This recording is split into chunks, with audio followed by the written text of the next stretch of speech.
iki igamije ni cy'u Rwanda ruza kungukiramo. Ni inama ikomeye, inama ngira ngo yaba no guhera no ku munsi w'ejo twari twagiye tubigarukaho mu buryo butandukanye, aho His Excellence agomba kuyobora iyi nama, ariko ikaba inama yiga ku bijyanye n'ingufu za nucleaire, ndetse ikindi kikaba ari uko abayobozi b'inzego zitandukanye baba bagomba kugenda bahura bakaganira ku bibazo binyuranye, ariko by'umwihariko iyi ngiyo igamije kureba uburyo habyazwa ingufu za nucleaire. Urazi ko mu minsi ishize aribwo twabwiye abantu inkuru yuko igihugu cy'Uburusiya cyashyize u Rwanda mu bihugu 40 bagomba kwaguriramo inganda zabo ariko zitunganya ibijyanye n'ingufu za nucleaire, ibijyanye no gukora amashanyarazi ushobora kwifashishwa nyine mu bindi, ingufu zo gufasha mu nganda ndetse n'ibindi. Ntekereza ko uyu munsi turenjoyinga ubwiza bwa nyakubahwa His Excellence kongera kuyobora inama y'abayobozi, ariko by'umwihariko noneho byitezweho muko bagomba kuba bari mu nama noneho yateza n'umuturage imbere mu buryo buri direct. Yego, byo ngibyo tubisanisha no kuba bivugwa ko u Rwanda rugiye kubaka uruganda rwa nuclear mu gihe kitarenze imyaka 2. Yego, nabyo ni inkuru yasohotse ku munsi w'ejo, aho ibingibi nyine byatangajwe n'umuyobozi mukuru w'ikigo cy'igihugu gishinzwe ingufu za atomike mu Rwanda, ni RAEB, niko icyo gihugu cy'igihugu cyitwa, ndetse yitwa Dr. Ndahayo Fideli. Yavuze ko ibikorwa byo kubaka uruganda rw'ingufu za nucleaire mu Rwanda bishobora gushyirwa mu bikorwa nyine bizakorwa mu myaka 2 iri imbere, aho iyi ngingo yagarutsweho mu nama nyunguranabitekerezo y'iminsi 2 yateguwe n'ikigo ayoboye nyine kiriya kigo cy'igihugu gishinzwe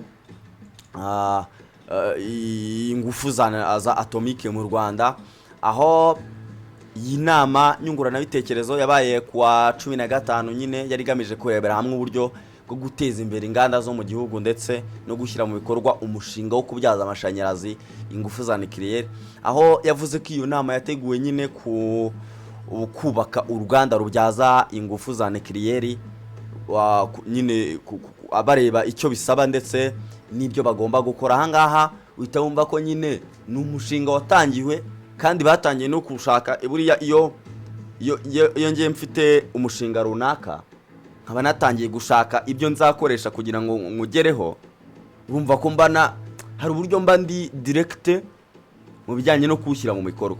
Rero mu magambo ye yavuze ko ngo byateguwe kubera ko ibihugu bya Afurika byose biba bifite ibibazo by'amikoro adahagije kandi imishinga ikenera amafaranga menshi rimwe na rimwe n'ingengo y'imari cyangwa umusaruro mbumbe w'igihugu kuyabona bikagorana.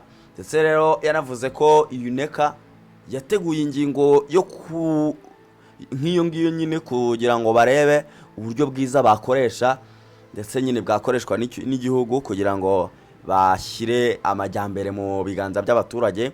Dr. Ndahayo yavuze ko igenzura ryakozwe n'inzobere z'ikigo mpuzamahanga gishinzwe ingufu za atomike ryasanze u Rwanda rugeze ku rwego rwiza rwo kubaka ubushobozi bwo gukoresha ingufu za nucleaire, ashimangira ko byerekana ko bahagaze neza ndetse bishobora no kugeza mu mwaka wa 2028 ibyo bikorwa byatangiye gukorwa.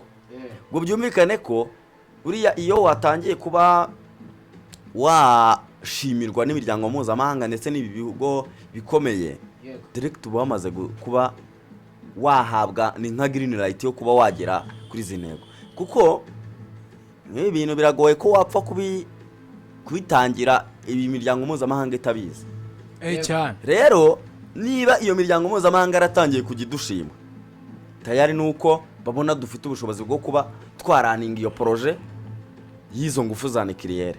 Aka kanya rero ntekereza ko mu magambo y'uyu muyobozi aka kanya bisa naho bishimangira neza ubushake bw'u Rwanda ndetse n'ubushobozi bwo kuba bategura ibintu nk'ibi ngibi, kuko we yaranavuze ati kuba twarahabonye aho twabyubaka ntabwo bihagije, icyo tugiye gukurikizaho ni ukujya gukora inyigo, kuko iyo bagiye kubaka inzu igeretse inshuro 7 ntabwo bapfa kuyishyira ahantu hose babonye, babanza kureba uko bahameze, arongera hatibaza uruganda uko byaba bimeze ruramutse ruri ahantu tukisanga rumeze nka yanzu nyine ko sinzi ukuntu akantu ka RDB kaba kajemo. Ati uba ugomba kujya munsi y'ubutaka byibuze nka metero 100 kugira ngo wemeze ko ahantu hakwiriye. Ntabwo ari byiza ko tuhavuga kuko turacyakora inyigo, ndetse bakavuga ko u Rwanda rufite gahunda ko bitarenze muri 2030 ruzaba rwatangiye urwo ruganda rutanga amashanyarazi akomoka ku ngufu za nucleaire. Yego, umuntu ashobora kwibaza, ashobora kumva uru ruganda ariko akibaza ingufu bundi za nucleaire, hari umuntu utazisobanukiwe, wadufasha gute gusobanura none wa muntu za ngufu za nucleaire utazisobanukiwe? Nubwo mu makuru twe twabaye n'ubundi ubwo igihugu cy'Uburusiya cyatangazaga ko kigiye kubaka uruganda rwa nucleaire, twe twabasobanuriye baje kongera noneho kubasobanurira ubwo ngubwo. Reka mbayeho ubumenyi buke mfiteho kugira ngo byumve, ubwo nawe uraza kudufasha. Ubundi ruganda rwa nucleaire ibi ngibi ni uruzafasha igihugu kwihaza mu ngufu z'amashanyarazi, kuko aho twakuraga ingufu z'amashanyarazi ubwo ni urugomero rwa Kirehe rwo mu Kagera.